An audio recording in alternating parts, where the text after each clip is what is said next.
মহাখালী রেলগেটে বসেছে ব্যতিক্রমী এক মাংসের হাট, যেখানে ক্রেতা বিক্রেতা উভয়ই গরিব ও মধ্যবিত্ত শ্রেণীর।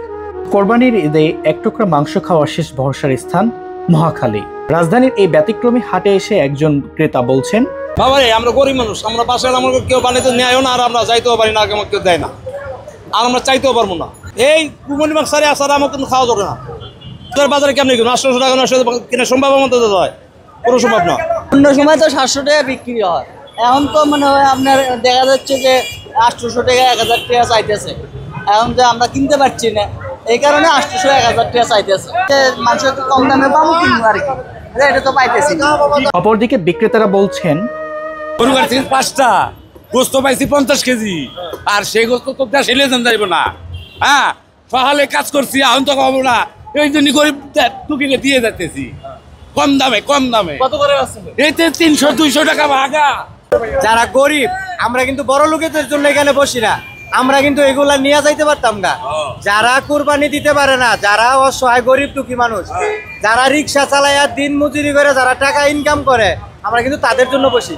তারা কিন্তু বছরকার দিন কুরবানি দিতে পারে না, একটা গরু কিনতে লাগে 1 লাখ টাকা। সবাই কি দিতে পারে?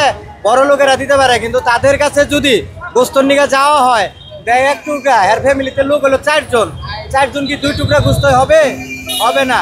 সেই জন্য আমরা কম দামের গোস্ত বিক্রি করি এখানে আইসা। যারা গরিব মানুষ তারা যান খাইতে পারে, ঠিক আছে কি, আমরা বড় লোকেদের জন্য বেশি না।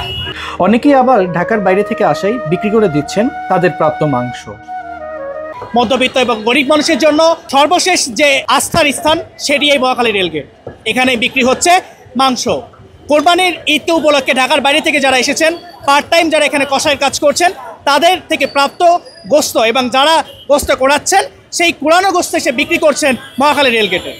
এখান থেকে কিনে নিচ্ছেন মধ্যবিত্ত এবং গরিব শ্রেণীর লোকেরা।